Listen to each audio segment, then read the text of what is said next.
नमस्कार दोस्तों, ये तस्वीर देखिए। ये इजराइल के खिलाफ सड़कों पर उतरे लोग हैं। ये तस्वीर देखिए, पूरी सड़क खचाखच भरी हुई है। इसमें भी नेतन्याहू का विरोध ही हो रहा है। प्रदर्शन कर रहे लोग नेतन्याहू को वॉर क्रिमिनल कह रहे हैं। ये तस्वीर देखिए, इसमें भी इजराइल के लोग इजराइल की सड़कों पर इजराइल के प्रधानमंत्री नेतन्याहू के खिलाफ सड़कों पर उतर आए हैं।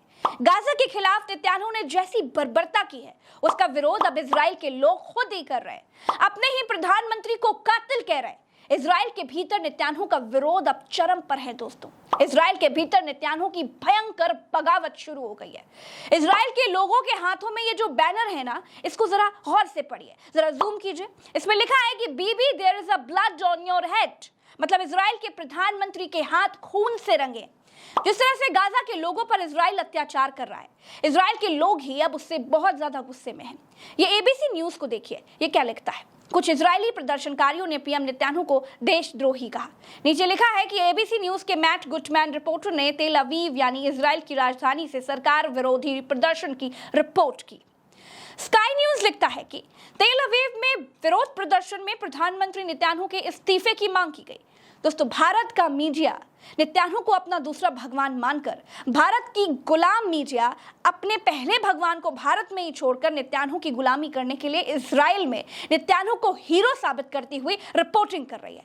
भारत का मीडिया नेतन्याहू के आगे पीछे दुम हिला रहा है, लेकिन इजरायली मीडिया ने नेतन्याहू के खिलाफ हुए प्रदर्शनों को खूब जगह दी है।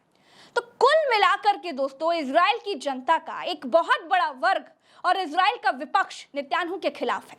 नेतन्याहू खुद को राष्ट्रवादी बनाने के चक्कर में फिलिस्तीन पर कहर बरपा रहे हैं। इसका विरोध पूरी दुनिया में हो रहा है। दोस्तों, आज के इस वीडियो में हम बढ़ते इजराइल के विरोध के बीच अमेरिका ने कैसे पलटी मार ली है और जो बाइडेन को भागकर इजराइल आना पड़ रहा है, क्या इजराइल ने अमेरिका की बात माननी बंद कर दी है, ये सब कुछ बताएंगे। चलिए शुरू से शुरू करते हैं। दोस्तों, इजराइल और फिलिस्तीन युद्ध को अब 10 दिन बीत चुके हैं। ईरान ने साफ कह दिया है कि अगर इजराइल ने फिलिस्तीनियों के गाजा पर कब्जा करने की कोशिश की तो ईरान गाजा की तरफ से युद्ध लड़ेगा। साफ कह दिया है कि अगर ईरान आया तो भूचाल आ जाएगा। दूसरी तरफ सऊदी और ईरान दोनों साथ आ गए। तीसरी तरफ मिस्र ने फिलिस्तीन को इजरायली जुल्म से मुक्ति दिलाने के लिए अपने देश की राजधानी काहिरा में सबको बुलाकर शिखर सम्मेलन का ऐलान भी कर दिया है। मोदी को छोड़कर भारत के विदेश मंत्रालय ने भी फिलिस्तीन का सपोर्ट किया है। और ये सब कुछ होता देख खुद को इजराइल का बेस्ट फ्रेंड कहने वाले अमेरिका की भी अब हेकड़ी निकलती हुई दिखाई दे रही है। दोस्तों, 10 दिन के भीतर ही जो बाइडेन ने ऐसी पलटी मारी है कि पूछिए मत, और गाजा पर कब्जा करने को इजराइल की गलती बता दी है। दोस्तों, बाइडेन अमेरिकी न्यूज और रेडियो चैनल सीबीसी को एक इंटरव्यू दे रहे थे। उन्होंने उसमें कहा कि मुझे लगता है कि गाजा पर इजरायली कब्जा करना ये एक बहुत बड़ी गलती होगी। मेरा विचार है कि गाजा में जो हुआ वो हमास के कारण हुआ। हमास के चरमपंथी सभी फिलिस्तीनियों का प्रतिनिधित्व नहीं करते हैं। मुझे लगता है कि इजराइल के लिए गाजा पर दोबारा कब्जा करना ये एक बड़ी गलती साबित होगी।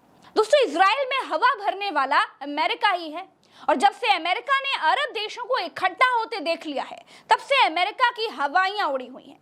अंदेशा जताया जा रहा है कि इजराइल में अमेरिका के हथियारों के गोदाम हैं। उनका गलत इस्तेमाल इजराइल कर रहा है, इसीलिए अमेरिका को भागकर इजराइल आना पड़ गया है। दोस्तों, अब तक इजराइल गाजा को उड़ा देने की बात कर रहा था, लेकिन यूएन में इजराइल के राजदूतों गिलाड एडोन और माइकल हर्जोग के सुर भी अब बदले हुए दिखाई दे रहे हैं। दोनों ने यूएन में क्या कहा है वो आपको सुनना चाहिए।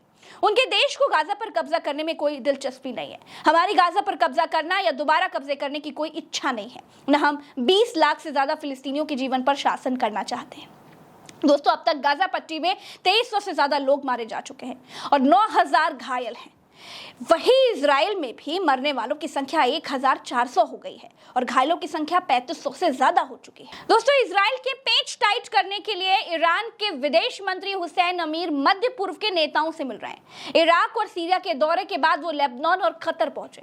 कतर में ही उन्होंने इजराइल को चेतावनी दे दी है कि अगर लेबनान का हिजबुल्लाह गाजा की रक्षा के लिए उतरते हैं तो ये संघर्ष मध्य पूर्व के दूसरे इलाकों में भी फैल सकता है, और अगर ऐसा हुआ तो इजराइल को बड़े भूकंप का सामना करना पड़ेगा। दोस्तों, अमेरिकी न्यूज वेबसाइट एक्सियोस ने सूत्रों के हवाले से लिखा है कि ईरान ने संयुक्त राष्ट्र के जरिए इजराइल को संदेश दिया है कि अगर गाजा में इजराइल का अभियान जारी रहा तो ईरान को दखल देना पड़ेगा, खासकर अगर इजराइल गाजा पर जमीनी हमला करता है।